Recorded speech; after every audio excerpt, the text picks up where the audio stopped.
ترکی کہاں ہے, سعودی عرب کہاں ہے, خلیجی ممالک کہاں ہیں, وسطی ایشیا کہاں ہے, ہندوستان کہاں ہے, بنگلہ دیش کہاں ہے, یعنی یہ ملک کہاں ہے آج سے 100 سال پہلے؟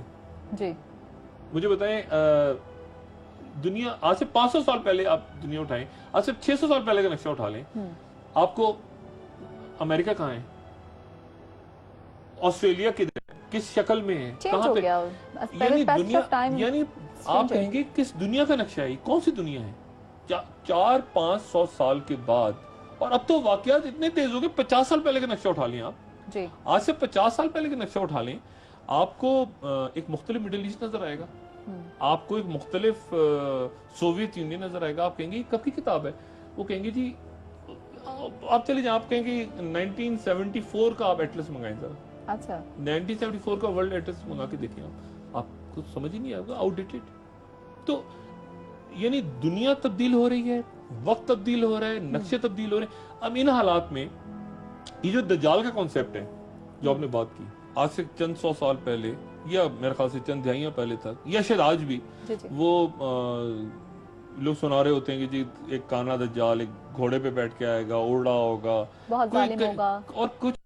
تو میں نے ہاسپٹلز میں, کچھ گاؤں میں, دیہاتوں میں ان پڑھ لوگ, اپاہج بچہ پیدا ہو جاتا ہے گھر پہ, معذور ہوتا ہے بچہ, اس کو کہتے ہیں دجال ہے, پورا محلہ پورا گاؤں جمع ہو جاتا ہے, کہتے ہیں دجال, دجال بنا دیتے ہیں. تو یہ ایک بالکل نئی دنیا, ایک نئے تصورات, اور اس میں اب جو بات ہو رہی ہے, اب اس وقت دجال کیا ہے, کیسے ہوگا, کیسے آ سکتا ہے. اور میں صرف انٹرنیٹ دور کی بات نہیں کر رہا, میں نے جیسے کہا نا کہ میں پوسٹ انٹرنیٹ دور کی بات کر رہا ہوں, کہ ایک پوسٹ انٹرنیٹ دور بھی آنے والا ہے, وہ آ جائے یا سے 10 سال کے بعد آئے.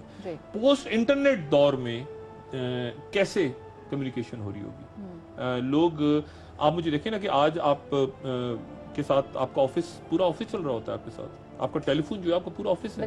اس سے پہلے ہوتا تھا کہ جائیں گھر پہ جا کے کمپیوٹر کھولیں, ای میل چیک کریں, اب سارا, اب آپ کے پاس آپ کو نہ کیمرہ چاہیے, نہ آپ کو ریکارڈرز چاہیے, نہ آپ کو ای میلز چیک کرنے کے لیے, آپ کے ساتھ پورا آفس آپ کو موو کر رہا ہے, ٹھیک ہے, آپ کی لوکیشن, آپ کے, تو آپ اپلیکیشنز ڈاؤن لوڈ, تو یہ آپ کے ساتھ آفس چل رہا ہے. اب آگے آنے والے دنوں میں کہ آپ کو اس کی بھی ضرورت رہے گی یا نہیں رہے گی, پوسٹ انٹرنیٹ دور, جسے میں نے کہا نا. تو یہ دنیا اس طرح تبدیل ہو رہی ہے کہ ساتھ ساتھ کانسیپٹ تبدیل ہو رہے ہیں. اچھا ڈاکٹر صاحب, آپ نے بھی دجال کی بات کی, میں یہ جاننا چاہوں گی جو ابلیس ہے, ابلیس اور دجال دونوں میں کیا فرق ہے؟ دونوں کو ہی برائی سے ریلیٹ کیا جاتا ہے, تو کس طرح سے ڈیفرینشیٹ کریں دونوں کو؟ نہیں, ابلیس کی تو, ابلیس تو ایک موجود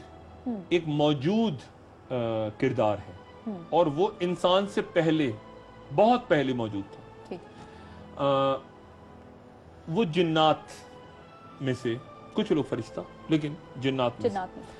اور جنات پہ بھی میں بہرحال اس میں بات کروں گا تفصیل کے ساتھ, کیونکہ پہلے جب میں نے اینڈ آف ٹائم بنایا تھا تو جنات پہ بات نہیں کی تھی, اور میں وہ جن بھوتوں کا اس میں ذکر نہیں ہے کہ جو لوگ بیٹھ کے کہنے جن چڑھ گیا, اس کے بعد جن اتار رہے ہوتے ہیں اور پھونک مارے ہوتے ہیں, نہیں. سورہ جن ہے, مسجد جن ہے, اگر آپ مسجد مکہ میں جائیں تو آپ کو مسجد جن نظر آتی ہے, باقاعدہ جنات کی اپنی دنیا ہے. اور وہ اس کو کیسے سائنس کیسے دیکھتی ہے, یہ میں وہ یو ایف اوز اور وہ بات ساری نہیں کر رہا, میں پراپر بات کر رہا ہوں کہ سائنس کیسے دیکھتی ہے جنات کو, اور سائنس کیسے دیکھتی ہے یہ ابلیس کے کریکٹر کو. وہ تو ڈیول کہہ دیا آپ نے, ڈیول تو برائی ہو گئی ساری, نہیں. ابلیس کیا ہے, کیا شیطانی ابلیس ہے, ایک شیطان کا لفظ بھی, سیٹن بھی تو استعمال ہوتا ہے نا, ڈیول کے ساتھ ساتھ سیٹن کا ورڈ بھی. تو سیٹن کیا ہے, ابلیس کیا ہے, جنات کیا ہیں. جنات کی شادیاں بھی ہوتی ہیں آپس میں, اچھا, ابلیس کی شادی بھی ہوئی, یہ ساری قصے میں سنا گا. ابلیس کی بھی شادی ہوئی, ابلیس کے بچے بھی ہوئے, ابلیس کے بچے بھی ہوئے, اس کی اولادیں بھی ہوئی آگے, ان کے بھی نام ہیں. یہ سارا آگے جا کے ان پروگراموں میں ڈسکس ہوگا, اور ان کا کیا کردار ہوگا. دجال ایک بالکل الگ کردار, اور دجال جو ہے وہ اس کا ظہور ہے. اب وہ کیا پیدا ہو گیا ہے, یا پیدا اس نے ہونا ہے, یا کب سے ہے, کہاں ہے, کہیں قید ہے کسی جگہ, کسی جزیرے میں ہے. یہ بھی روایات ہیں کہ گئے چند صحابہ اور انہوں نے جا کے دیکھا ایک جزیرے میں ایک شخص کو بندے. وہ سارا ذکر آئے گا کہ کیا دجال آلریڈی موجود ہے, اس کو رکھا ہوا ہے کسی جگہ, کیونکہ پیدائش نہیں ہے, دجال کا ظہور ہے. بڑی تو میرا خیال سے پروگرام کا انتظار کریں, وہ چند ایپیسوڈز گزر جائیں اینڈ آف ٹائم کی, پھر تفصیل اس میں بحث ہوگی دجال کے کریکٹر پہ, ابلیس پہ بھی اور جنات پہ بھی. جی ڈاکٹر صاحب, باتوں کے سلسلے کو یہیں سے آگے بڑھائیں گے, ایک چھوٹی سی بریک کی طرف بڑھتے ہیں, اس کے بعد واپس آتے ہیں.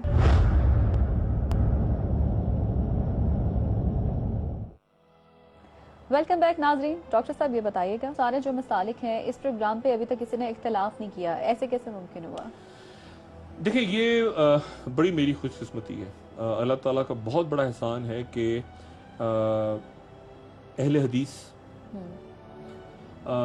جن کو, دیکھیں میں پہلے تو آپ کو یہ بتاؤں نا کہ یہ جو ہمارے پاکستان میں بریلوی, دیوبندی جو یہ مسالک ہیں, یہ وہ مسالک نہیں ہیں. اگر آپ لبنان میں چلے جائیں یا آپ الجزائر میں چلے جائیں تو آپ کو یہ, یا باقی عرب ممالک میں چلے جائیں, مسلم ممالک میں چلے جائیں, تو آپ کو دیوبندی یا بریلوی یہ خالصتاً ہمارے بر صغیر یعنی امام رضا شاہ بریلوی یا مکتبہ دیوبند سے نکلے ہوئے الفاظ ہیں.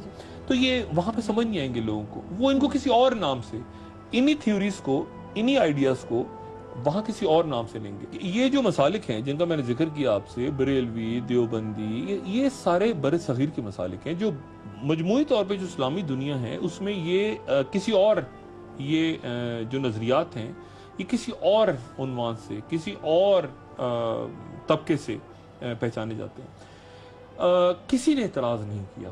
یہ اللہ تعالیٰ کا بہت بڑا احسان ہے, کیونکہ خاص طور پہ امام مہدی کے اوپر دو بالکل جو اہل سنت والجماعت ہیں ان کے نزدیک حضرت امام مہدی پیدا ہوں گے. اہل تشیع کے نزدیک امام مہدی موجود ہیں, ٹھیک ہے, اور امام غائب ہیں, اور انہوں نے ایک خاص وقت میں ظاہر ہونا ہے. لیکن اس کے بعد بہت ساری چیزیں مل جاتی ہیں.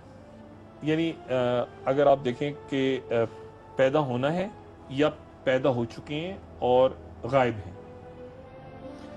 بہت ساری چیزیں مل جاتی ہیں. تو اس میں میری یہ کوشش رہی ہے کہ تمام مسالک کا پوائنٹ آف ویو ڈسکس کروں. مطلب میں ساتھ ساتھ یہ بتاتا چاہوں کہ امام شافعی نے یہ کہا, امام مہدی کے بارے میں جو جید علماء ہیں, اہل تشیع علماء, اچھا ان میں بھی اختلاف ہے, جو اہل تشیع علماء ہیں ان میں بھی امام غائب, ہاں امام غائب کے اوپر اختلاف ہے.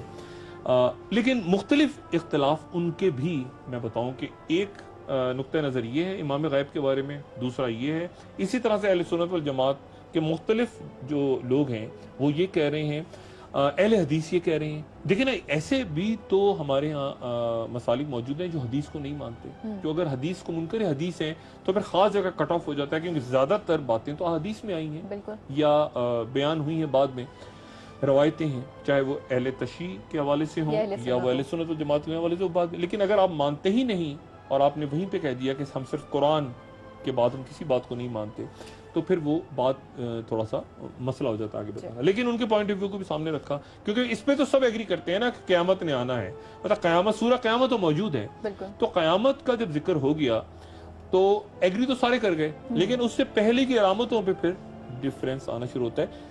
یہ اللہ کا بڑا شکر ہے کہ ایک تو کسی کو کبھی اختلاف اس پہ نہیں ہوا, کوئی فتنہ نہیں پیدا ہوا, انشاءاللہ ہوگا بھی نہیں. تمام مسالک سے میں رجوع بھی کرتا ہوں خاموشی کے ساتھ. ان کی کتابیں پڑھنے کے بعد اگر مجھے کہیں ابہام ہوتا ہے تو میں علماء سے, بہت سے, اچھا علماء کو میں الگ پھر کرتا ہوں, بہت سی ہماری شخصیات جو ٹی وی چینلز پہ آتے ہیں ان میں علماء بھی ہوتے ہیں, لیکن ان میں کچھ ایسے لوگ بھی ہوتے ہیں جو ظاہر ہے کہ بات کرتے ہیں مذہب کی لیکن ان کے پاس علم نہیں ہوتا. میں ایک طالب علم ہوں, میں علماء سے رابطہ کرتا ہوں اور میں ان سے پوچھتا ہوں کہ میں نے یہ کتاب پڑھی, اہل تشیع ہوں چاہے وہ, اور ایسا بھی ہوا اس خاص طور پہ اس پروگرام کو بناتے ہوئے میں یہ بتاتا چلوں کہ میں نے لبنان بھی, میں نے مصر بھی بات کی. یعنی میں نے صرف اس کو محدود نہیں رکھا کہ میں صرف پاکستان یا ہندوستان یا اس خطے کے لوگوں سے پوچھوں, میں نے ایران بھی لوگوں سے بات کی, میں نے سعودی عرب میں لوگوں سے بات کی, میں نے عراق میں لوگوں سے بات کی, مطلب لوگوں سے بات کی, اور میں نے کوشش یہ کی ایک مرحلہ تو ایسا آیا کہ میں نے چائنا میں بھی بات کی لوگوں سے, کیونکہ وہ یاجوج ماجوج کا جب ذکر آتا ہے تو وہ تو چائنا سے آ رہے ہیں اور منگول ہوں گے, چپٹی ناکے ہوں گی اور ترکی اور یہ وہ ساری تھیوری. تو بات یہ ہے کہ کوشش یہ ہے کہ اس میں یہ ایک ایسا ایک لٹریچر سامنے آ جائے, سوشل میڈیا پر بھی آ جائے, جب تک سوشل میڈیا رہے گا کسی نہ کسی انداز میں آگے چلتا رہے گا, یہ کتابوں کی شکل میں بھی آ جائے, یہ ٹی وی پر بھی آ جائے, اس کو جتنا لوگ زیادہ دیکھ سکیں اس کو دیکھیں, سوالات لوگوں کے ذہنوں میں آئیں گے اور آنے چاہیے, اور ساتھ ساتھ سوالات کے جواب بھی میں دوں, یہ بھی میری خواہش ہوگی. یہ نہیں کہ بس بات کر کے میں نکل گیا آگے اور لوگ سن کے چپ ہو گئے. پہلے ایسا ہوا کہ میں نے لوگوں سے کہا کہ آپ سوالات بھیجیں, لوگوں نے بہت بڑی تعداد میں سوالات بھیجے, میں جواب نہیں دے پایا. اس بار انشاءاللہ کوشش یہ ہوگی کہ سوالات کا جواب بھی ان کو دوں. اچھا ڈاکٹر صاحب, یاجوج ماجوج قوم کی آپ نے بات کی, تو وہ جو قوم ہے کیا وہ ابھی موجود ہے, اس کا وہ کیا ہے چیز ہے؟ یہ تو ابھی میں بتا دوں گا تو پھر پروگرام آپ نہیں دیکھیں گے, نہ ناظرین دیکھیں گے. اگین بہت ساری تھیوریز ہیں, بہت ساری تھیوریز. اچھا خوارج کے حوالے سے بتائیے گا.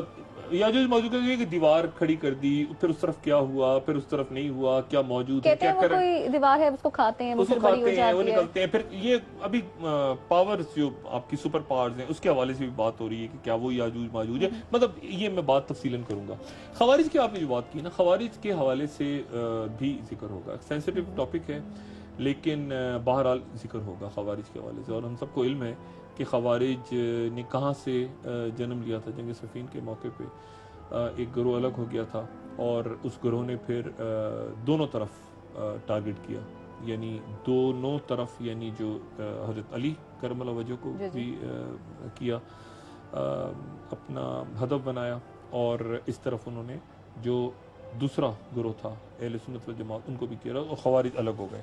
اب خوارج آج کے دور میں یہ بحث چلتی ہے کہ کون خوارج ہے. مطلب ایسے لوگ بھی ہیں جو دوسروں کو خوارج کہتے ہیں, ایسے لوگ بھی ہیں جو کہتے ہیں کہ ہم خوارج نہیں ہیں, وضاحتیں کر رہے ہوتے ہیں, لیکن ایسے لوگ بھی ہیں جو کہتے ہیں کہ ہم خوارج ہیں اور فخر محسوس کرتے ہیں اس بات پہ کہ ہم خوارج ہیں. اچھا, اور وہ بڑا ضروری ہے کیونکہ آخر الزماں میں خوارج کا اور اس پورے گروہ کا بھی ایک رول ہے. اچھا, وہ رول موجود ہے, اور اس کا بھی ذکر انشاءاللہ آنے والے دنوں میں ہوگا, مختلف جو نقطہ ہائے نظر ہیں ان سب کو سامنے رکھتے ہوئے. اچھا ڈاکٹر صاحب, امام مہدی علیہ السلام کا آپ نے ذکر کیا, یہ بتائیے گا ان کے علاوہ اور بھی کچھ شخصیات ہیں جن کے بارے میں کہا جاتا ہے, جو شکوک و شبہات اپنی جگہ پہ موجود ہیں, کہ وہ بھی ابھی زندہ ہیں؟ بالکل ہیں. دیکھیں امام مہدی کے بارے میں جیسے میں نے آپ سے پہلے کہا کہ اہل تشیع کا بالکل مختلف نظریہ ہے. اچھا, اور ان کا ایمان کا حصہ ہے. اہل حدیث ہوں یا جو سنی حضرات ہوں, ان میں آپ کو کچھ لوگ ایسے ملتے ہیں جو نہیں مانتے حضرت امام مہدی کو, لیکن جو اہل تشیع ہیں ان کے ایمان کا حصہ ہے, کیونکہ امام غائب نے آنا ہے ہر صورت, ان کے امام کا حصہ ہے, ان کے ایمان کا حصہ ہے. بات یہ ساری کہ ایسی اور کون سی شخصیات ہیں جو موجود ہیں.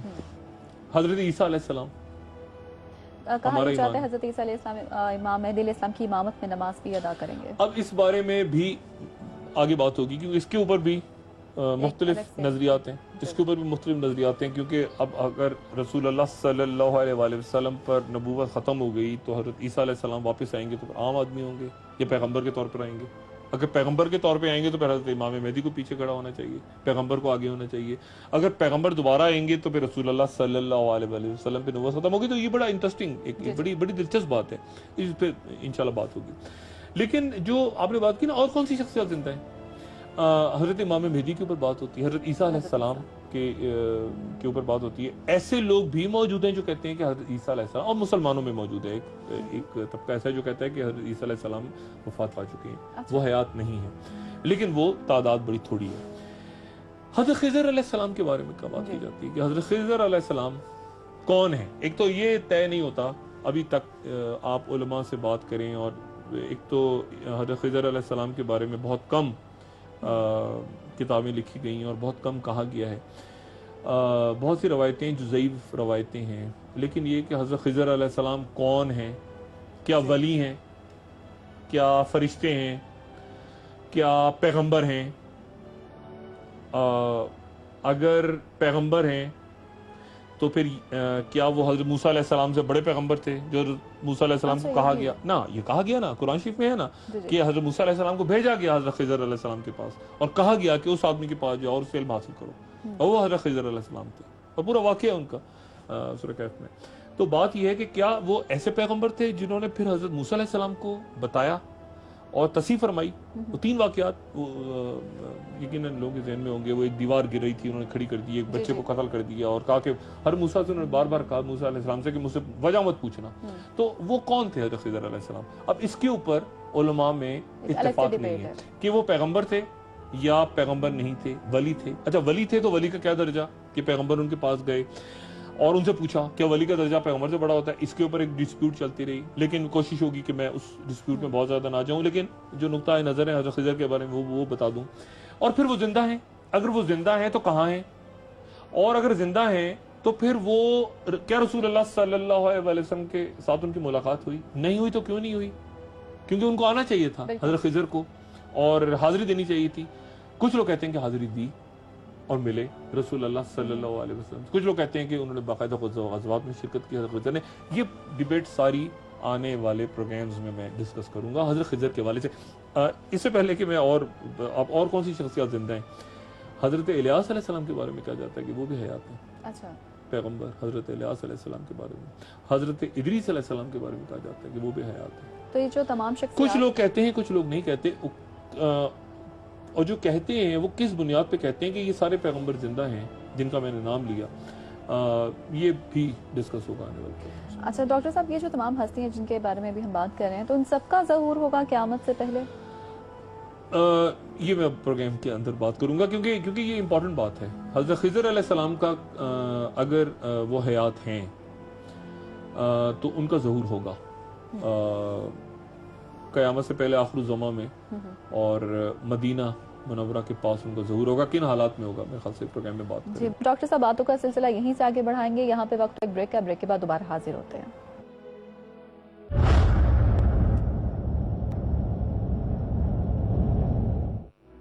خوش آمدید ناظرین۔ ڈاکٹر صاحب بات وہیں سے آگے بڑھاتے ہیں، قبر کا تصور، قبر کے حوالے سے کچھ بتائے گا کہ آپ نے اس کے بارے میں بھی اپنے جو پروگرام ہے اینڈ آف ٹائم اس کے بارے میں بھی بات کی ہے؟ یہ مس ہو گیا تھا، جو چیزیں مس ہوئی تھیں پچھلی ایپیسوڈز میں، اس میں قبر کا تصور بھی تھا اور پھر روح کا تصور بھی تھا، اور قبر کا تصور بھی تھا کہ جب روح نکلتی ہے تو کیا ہوتا ہے، اور پھر آپ قبر کے جانے سے پہلے موت بھی ڈسکس نہیں ہوئی پراپرلی کہ موت سے کیا، آپ موت کو کیسے ڈیفائن کرتے ہیں۔ عالم برزخ بھی رہ گئی، میں دیکھیں نا موت کو کیسے ڈیفائن کرتے ہیں آپ موت کی ڈیفینیشن کے اوپر سائنس کے اندر بھی کنفیوژن ہے آج تک۔ اب کہیں جا کے بڑی مشکل سے کنسنسس ہوا ہے کہ موت کیا ہے، ابھی تک یہ طے نہیں ہو رہا تھا کہ موت کیا ہے۔ آپ کی بات سن کے بڑی حیرت ہوگی کہ ڈیتھ سے کیا مراد ہے۔ یہ ڈاکٹرز، یہ سائنس اس بات پہ چند سال پہلے سائنس سمجھی ہے کہ موت کیا ہے، اور ابھی بھی اس پہ کنفیوژن ہے، ڈیبیٹ ہے۔ مجھے لگتا ہے کچھ سالوں کے بعد اس پہ نئی تھیوری آ جائے گی۔ مثال کے طور پہ یہ کسی کا خیال ہے کہ سانس بند ہو گئی، ایسا نا، سانس بند ہو گیا، دل نے دھڑکنا بند کر دیا، سانس بند ہو گئی تو موت ہو گئی، تو آپ وینٹیلیٹر پہ ڈال دیں، یہ بھی ہے، تو بندہ تو زندہ ہے، وہ پڑا ہوا ہے وینٹیلیٹر پہ، اس کا سانس نہیں چل رہا، وہ زندہ ہے، مصنوعی سانس ہے، تو اس کا مطلب سانس بند ہونا موت نہیں ہے۔ اچھا پھر آپ کہیں گے کہ دل کی دھڑکن بند ہو گئی، تو آپ اس کو وہ کریں، پمپ کریں دوبارہ اس کو، تو اس کے بعد کہ آپ نے مردے کو زندہ کر دیا اگر ہارٹ بیٹ دوبارہ آ گئی تو ایسا تو نہیں ہے۔ یا اگر کسی کی برین ڈیتھ ہو گئی اور تو کوما میں چلا گیا وہ، لیکن اس کی سانس تو چل رہی ہے، تو آپ موت کو کیسے ڈیفائن کریں گے؟ لیکن بینگ مسلم ہمارا تو کانسیپٹ یہ کہ جب جسم سے روح نکل جاتی ہے، بس میں نے وہی کہا نا کہ اب اس سائنس کو، اب روح کیا چیز ہے، یہی تو بات ہے نا کہ روح کیا چیز ہے۔ اب یعنی سائنس اس کو کیسے دیکھ رہی ہے۔ ایک فلم آئی تھی بہت سال پہلے 21 گرامز، میں پتہ نہیں شاید اس کو ذکر کروں کسی نشست میں، اور اس میں یہ تھا کہ ایک آدمی بالکل جو پڑا ہوتا ہے ڈیتھ بیڈ پہ، اور اس کی موت سے کچھ دیر پہلے اس کا وزن اور موت کے فوراً بعد اس کا جو وزن ہے، یعنی فوراً وہ 21 گرامز کم ہو جاتا ہے، تو شاید 21 گرام روح کا وزن ہے۔ یہ ایک تھیوری آئی تھی، تھیوری ڈیبیٹ ہو گئی، چیلنج ہو گئی، ڈسکس ہو رہی ہے، ختم ہو گئی ساری۔ لیکن یہ انٹرسٹنگ بات ہے کہ موت کو لوگ ڈیفائن کیسے کرتے ہیں آج کے دور میں، علماء کیسے دیکھتے ہیں موت کو۔ لیکن ایک تو وہ بات ہے کہ موت ایک تکلیف دہ امر ہے، اور موت کا فرشتہ جب آتا ہے اور کس طرح سے وہ سانس کھینچتا ہے، روح کھینچتا ہے. لیکن سائنس جو کچھ کہتی ہے وہ بھی اپنی جگہ ہمیں دیکھنا بڑا ضروری ہے. تو موت کے اوپر ایک ڈیٹیل ڈسکشن ہوگا کہ پہلے تو کہ موت کیا ہے، قبر کیا ہے. کیا قبر وہ ہے جس میں ہم دفنا کے آتے ہیں اور جس میں ہمیں پتا ہے کہ 4 گھنٹوں کے بعد ہی ہو جائے گا. پہلے تو لاش کے اتنے اگر ہم رکھیں گے اس کو خاص ٹیمپریچر میں نہیں رکھیں گے تو یہ باڈی چینجز آ جائیں گے، اس کے بعد یہ آ جائیں گے، گرمی ہوگی تو یہ ہوگا، اتنی دیر کے بعد اس کا پیٹ پھٹ جائے گا، یہ ہو جائے گا. ایگزیکٹلی قبر میں کیا ہوگا یہ ہو سارا. لیکن اس سے ہٹ کے جو اسلام کا تصور ہے وہ بالکل ڈفرینٹ ہے. اسی طرح عالم برزخ، اب یہ روحوں کا کنسیپٹ سمجھ میں آئے گا تو برزخ کا کنسیپٹ سمجھ میں آئے گا. پھر اس کے بعد نیند کیا ہے، خواب کیا ہیں. خوابوں کا ذکر ہے قرآن شریف کے اندر. اب اس کو سائنس کیسے دیکھتی ہے، اس کو مذہب کیسے دیکھتا ہے، اور خوابوں کا ذکر وہی کا ذکر ہے کیونکہ یہ ریلیٹ کر رہا ہے اینڈ آف ٹائم سے کسی نہ کسی حوالے سے یہ ساری باتیں. کیونکہ جب آپ بات کرتے ہیں امام غائب کی یا بات کرتے ہیں ان ساری علامات کی جو آخری علامات، بڑی علامات کے طور پہ ظاہر ہوں گی، تو یہ ساری باتیں بڑی امپورٹنٹ ہو جاتی ہیں کہ اندازہ کیسے پہچانا کسی شخص نے کہ یہ جو یہاں سامنے میرے کھڑے ہیں یہ حضرت امام مہدی ہیں. کیسے پہچانا، کیسے پہچانا؟ تو ہر کچھ عرصے کے میرے خیال سے 10 15 20 25 سال بعد دنیا میں ایک آدمی کھڑا ہو کے کہہ دیتا ہے کہ میں امام مہدی ہوں. لیکن ان امام مہدی کو پہچانیں گے کیسے لوگ؟ کیونکہ اس سے پہلے جتنے امام گزرے، امام آئے، زیادہ تر امام جو ہیں ان کو لوگوں نے تسلیم نہیں کیا. اگر آپ دیکھیں کئی شہید ہو گئے، کئی جو ہیں ان کو اذیتیں دی گئیں. تو وہ 12 امام اور جو اگر آپ اہل سنت و جماعت کی طرف چلے جائیں تو ان کے ساتھ بھی بادشاہوں نے کوئی اچھا نہیں کیا. جن کو ہم دوسرے انداز میں امام ابو حنیفہ ہوں یا باقی لوگ ہوں، تو انہوں نے بھی ایک طرح سے جو حق کی آواز بلند کی. حالانکہ یہ امامت الگ ہے. میں جو امام بات کر رہا ہوں وہ بالکل ڈیفرنٹ بات کر رہا ہوں. تو ان کو نہیں مانا تو ان کو کیا مانیں گے، کیسے مانیں گے، کیوں مانیں گے، کیوں سارے کے سارے ان کے پیچھے کھڑے ہو جائیں گے؟ یہ کیسے ممکن ہوگا؟ کیا وحی آئے گی لوگوں پہ؟ کیا ان کو خواب آئیں گے؟ کیا علامات ہوں گی؟ تو میرا خیال ہے یہ وہ ساری باتیں ہیں جنہیں سمجھنا ضروری ہے. اور پھر اس میں نیند کا کانسیپٹ کیا ہے، خواب کا کیا کانسیپٹ ہے، قبر، عالم برزخ، روحیں، پھر آخر میں یہ جو بات ہے نا مردے زندہ ہو جائیں گے تو پھر مردے زندہ کھڑے ہوں گے، قبروں سے اٹھائے جائیں گے. جو مر چکے ہیں، جو روحیں ہیں، ان کا کیا ہوگا عالم ارواح میں؟ تو یہ ساری باتیں میرا خیال ہے. اچھا ڈاکٹر صاحب، میرے ذہن میں کوشچن ہے کہ جو ہے موت کا ذائقہ چکھنا ہے ہر نفس نے، تو جو ہمارے باڈی پارٹس ہیں یہ تو ہمارے نفس کے ارادے پہ چلتے ہیں، تو جو باڈی پارٹس ہیں مرنے کے بعد قبر میں ان کو بھی اسی طرح سے جو ہے کہتے ہیں کہ ان کی پکڑ ہوگی، کیونکہ ہم نفس کی وجہ سے تو سارے ہمارے باڈی پارٹس چلتے ہیں. یہ میرے خیال سے یہ میں کیونکہ پورا ایک میں نے بڑا حصہ کرنا ہے اس کے اوپر کہ یہ جو بات ہوتی ہے کہ جی زبان سے پوچھا جائے گا اور وہ گواہی دے گا اور ہاتھ سے پوچھا جائے گا. تو کیا اب یہ بات کس طرح سے میں اس کی انٹرپریٹیشن کیسے کر رہا ہوں؟ علماء نے اپنے انداز میں کی ہے، میں کس طرح سے کر رہا ہوں انٹرپریٹیشن؟ یہ چونکہ ڈیٹیل ڈسکشن ہوگا. اور پھر اگر قبر میں جانے کے بعد یہ سارے اعضاء بچے ہی نہیں اور یہ کیڑے کھا گئے، ختم ہو گئے، تو یہ دوبارہ کس طرح سے پھر دوبارہ کیسے بنیں گے؟ اور ایک جگہ دیکھیں، یہ تو جتنے ہزار سال پرانی یہ زمین ہے، اگر آپ سمندروں میں زمین کو آپ انسانوں کو بھی چھوڑ دیں، آپ کو اندازہ ہے کہ ہر روز کتنے کروڑ جاندار مرتے ہیں سمندروں کے اندر. کبھی آپ نے سمندر کو آپ دیکھیں، یہ الگ دنیا ہے سمندر. یقیناً آپ نے سمندر دیکھا ہوگا. سمندر ایک الگ دنیا ہے بالکل. کروڑ مچھلیاں، سمندری مخلوقات اس میں رہتی ہیں. خاموش ہے نا سمندر، خاموش، لیکن اس کے اندر پتہ نہیں چلتا کہ نیچے کیا ہے. وہ مرتے ہیں نا روز.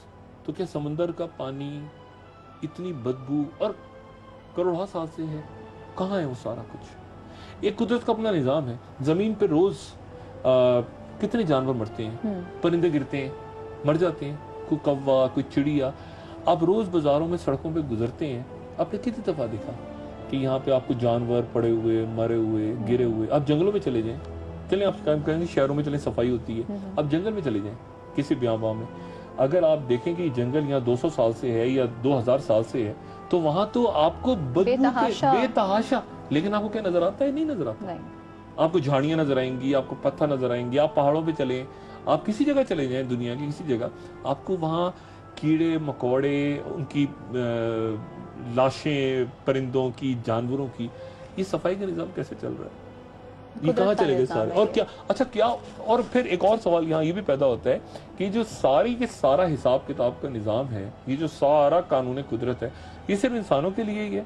یہ باقی جانداروں کے لیے بھی ہے؟ ان کی بھی کوئی دنیا ہے، ان کے لیے بھی کوئی قیامت ہے؟ کیا ان کا بھی کوئی حساب کتاب ہے؟ ان میں بھی اچھے اور برے لوگ ہیں؟ اور جنات کے لیے بھی کیا کوئی ہے؟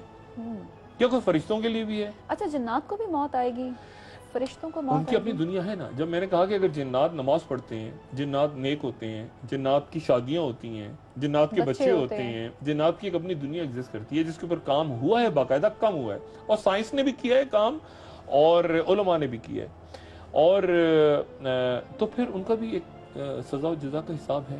تو وہ کیسے ہوگا؟ وہ انسانوں کے ساتھ ہوگا، الگ ہوگا. تو میرا خیال یہ ہے کہ، اور حضرت نوح علیہ السلام جب کشتی میں بیٹھتے ہیں تو اپنے ساتھ جانوروں کا جوڑا رکھ لیتے ہیں، ہر جاندار کا جوڑا رکھتے ہیں. کیا ضروری تھا ان سب جانداروں کا جوڑا رکھنا کہ کبوتر بھی ہو اور اس میں مرغابی بھی ہو؟ اگر نہ ہوتی فرض کریں تو کیا فرق پڑتا؟ تو کیا وہ نہ بچتے؟ نہیں، کیوں رکھا؟ کوئی مقصد تھا، یقیناً کوئی نہ کوئی مقصد تھا. اللہ تعالیٰ کا مقصد تھا جو ہدایت ہوئی کہ آپ نے ان پرندوں کو بھی ساتھ لے کے چلنا ہے، ان جانداروں کو بھی ساتھ لے کے چلنا ہے. ان کا بھی کوئی رول ہے اس پوری کائنات میں، ان کا رول ہے.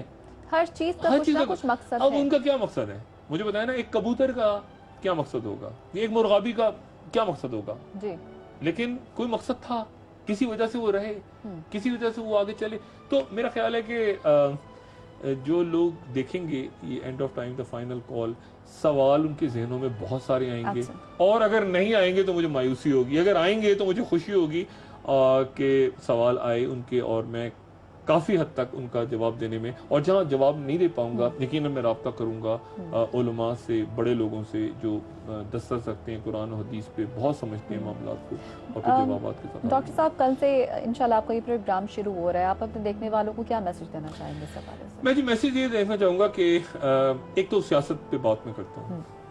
ایک دنیا کی سیاست ہے، خارجہ امور ہیں، پالیسیز ہیں، بہت کچھ ہو رہا ہوتا ہے. بہت سی باتیں لوگوں کو اچھی لگتی ہیں، بہت سی باتیں لوگوں کو بری لگتی ہیں، اور بری لگنی بھی چاہیے، کیونکہ ایک آدمی جس کا کام ہی وہ جو ہوئی اگر نقاد تنقید ہی کر رہا ہو تو پھر یہ پاسبل نہیں ہے کہ اس کی ساری باتیں اچھی لگیں لوگوں کو.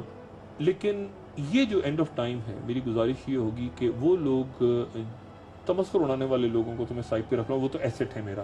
وہ تمسخر جو اڑائیں گے وہ تو میرا ایسٹ ہے، کیونکہ ایکچولی وہ مجھے اسٹرینتھ پرووائڈ کریں گے کہ میرا کام ریلیونٹ ہے اور میرے کام کا اثر ہو رہا ہے. تو ان کا تمسخر اڑانا تو ٹھیک ہے بالکل.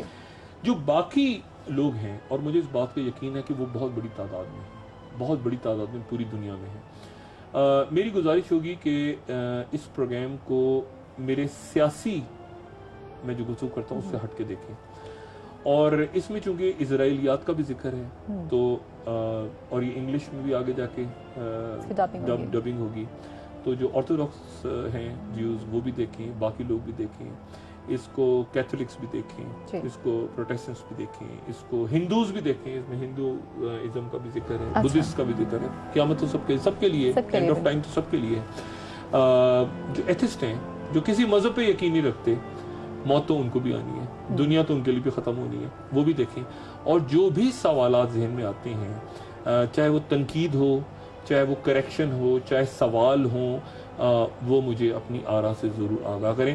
اس بات کو ذہن میں رکھ کے کہ میں اس پروگرام کو، یہ جو سیریز ہے اس کو میں ایک خوش قسمتی سمجھ رہا ہوں، اپنے لیے بھی، ARY کا بھی شکر گزار ہوں، اپنی ٹیم کا بھی شکر گزار ہوں، آصف، راشد، باقی ٹیکنیکل ٹیم میرے ساتھ یہاں پہ جو کیمرے پہ موجود ہیں دوست اور رہیں گے آنے والے دنوں میں، سب کا نام لے کے بھی شکریہ ادا کروں گا. یہ وہ لوگ ہیں کیونکہ ایک طرح سے صدقہ جاریہ ہے، جہاں تک لوگ اس کو دیکھتے رہیں گے، یہ دیکھ رہے ہیں 2004 سے لے کے آج تک، میں اس کو صدقہ جاریہ سمجھتا ہوں، اور اللہ تعالیٰ اس میں برکت دے. جی بہت بہت شکریہ ڈاکٹر صاحب. آج کا جو ہمارا تعارفی پروگرام تھا یہ اپنے اختتام کو پہنچتا ہے. کل آپ لوگوں سے دوبارہ سے ڈاکٹر صاحب کی ملاقات ہوگی. And of time the final call کا فرسٹ ایپیسوڈ کل آپ دیکھ سکیں گے. اور بہت شکریہ ہمارے ساتھ رہنے کے لیے. ناظرین اللہ حافظ.